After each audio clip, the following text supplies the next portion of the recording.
Assalamualaikum warahmatullahi wabarakatuh. Perkenalkan, nama saya Fitri Mulyani, NIM 19016022, Prodi Pendidikan Bahasa dan Sastra Indonesia, Fakultas Bahasa dan Seni. Di sini saya akan mempresentasikan sebuah materi tentang administrasi peserta didik untuk memenuhi mata kuliah Administrasi dan Supervisi Pendidikan yang diampu oleh Ibu Tia Ayuningrum, SPD MPD. Berikut penjelasannya. Pertama, pengertian administrasi peserta didik. Administrasi peserta didik adalah aktivitas di luar kegiatan pembelajaran yang bisa mempengaruhi kehidupan peserta didik di sekolah, termasuk mempengaruhi pencapaian tujuan pendidiknya. Administrasi merupakan suatu proses yang dilakukan suatu kelompok dalam suatu organisasi untuk mencapai tujuan tertentu. Sedangkan peserta didik menurut KBBI berarti orang yang sedang belajar.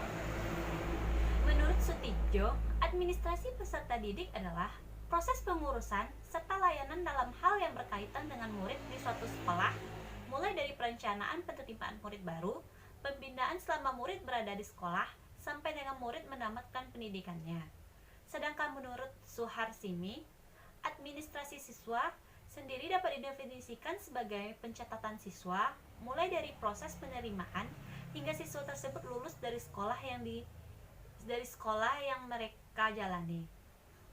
Jadi, administrasi peserta didik adalah proses pengurus serta layanan dalam hal-hal yang berkaitan dengan murid di suatu sekolah, mulai dari perencanaan penerimaan murid baru, pembinaan selama murid berada di sekolah, sampai dengan murid menamatkan pendidikannya. Administrasi peserta didik dilakukan melalui upaya menciptakan suasana yang kondusif untuk terjadinya proses belajar yang efektif. Administrasi peserta didik merupakan kegiatan pencatatan murid dari proses penerimaan hingga tamatnya dari sekolah tersebut. Yang kedua, proses administrasi peserta didik. Yang pertama yaitu perencanaan dan penerimaan siswa baru. Dalam perencanaan dan penerimaan peserta didik baru terbagi atas 3, yaitu pembentukan panitia penerimaan calon siswa. Yang dimaksud dengan pembentukan panitia penerimaan calon siswa ini ialah dibentuk oleh sekolah yang bertugas untuk tahun yang bersangkutan. Panitia ini bertugas untuk membentuk publikasi tentang penerimaan siswa, menyiapkan formulir pendaftaran, menerima pendaftaran, menyelenggarakan testing, dan menyampaikan hasil tes. Yang selanjutnya, penetapan daya tampung. Sebelum sekolah menerima siswa baru, terlebih dahulu harus ditetapkan daya tampung sekolah yang bersangkutan. Hal ini dapat diketahui dengan menghitung berapa banyak lokal yang tersedia untuk dapat menampung calon siswa, dan berapa jumlah daya tampung masing-masing lokal tersebut, serta itu dikurangi jumlah siswa yang tidak naik kelas. Dengan cara demikian akan dapat diketahui berapa daya tampung sekolah tersebut. Selanjutnya, penetapan persyaratan calon. Di samping ada spesifikasi tertentu pada masing-masing jenis sekolah, kantor dinas juga memberikan pedoman bagi sekolah tentang penerimaan siswa baru, dan tugas sekolah adalah menjabarkan pedoman tersebut. Secara umum, persyaratan tersebut adalah mencakup persyaratan umur, persyaratan akademik pendidikan, persyaratan kelakuan baik, kesehatan, dan persyaratan keuangan. Beberapa persyaratan di atas harus dibuktikan dengan persyaratan yang bersifat administratif. 2. Orientasi peserta didik baru.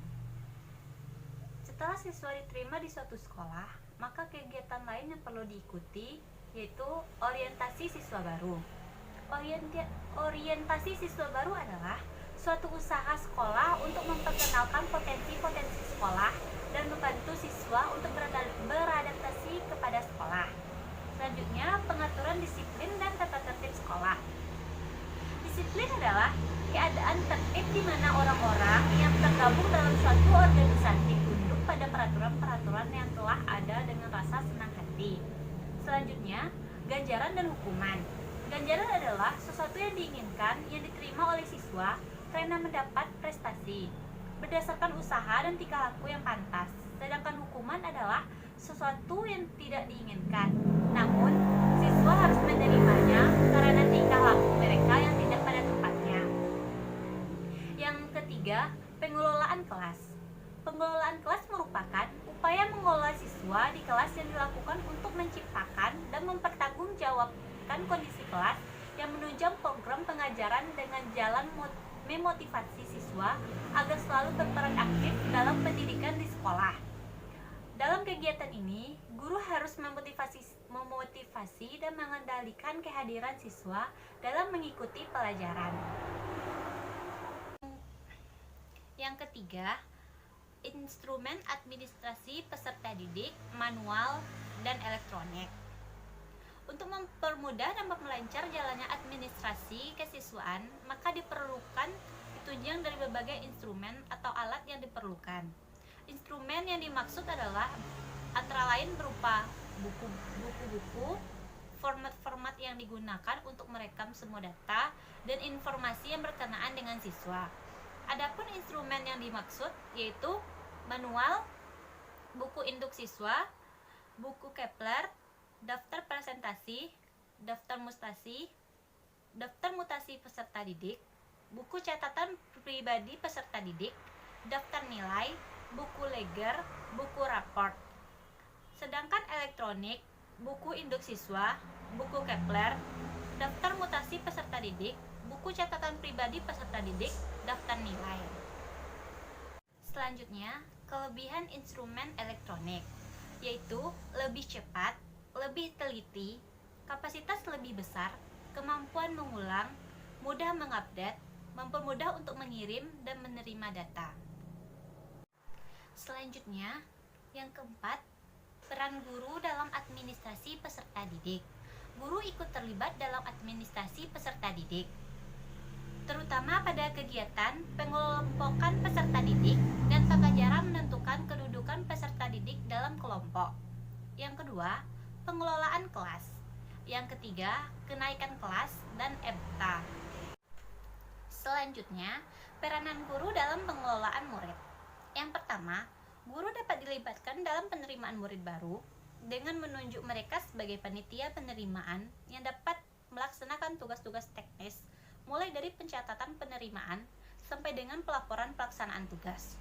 Yang kedua, peranan yang besar dalam masa orientasi dipegang oleh guru di samping kepala sekolah. Tugas guru adalah membuat murid dapat lebih cepat beradaptasi dengan lingkungan sekolah.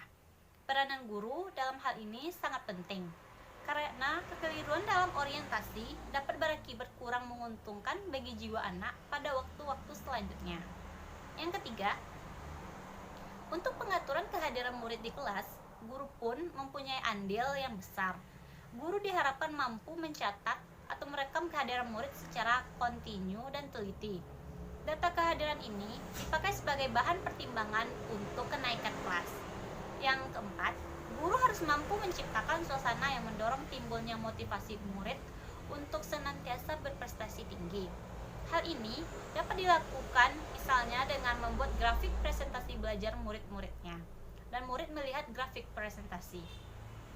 Meskipun hal ini kelihatannya sederhana, tetapi hal ini penting agar murid berlomba-lomba meraih prestasi puncaknya. Yang kelima, guru juga harus berperan besar dalam menciptakan disiplin sekolah atau kelas yang baik, karena di sekolah, dasar merupakan masa pembentukan disiplin yang sangat menentukan untuk masa selanjutnya. Untuk membuat murid disiplin, guru diharapkan mampu menjadi contoh dan panutan bagi muridnya.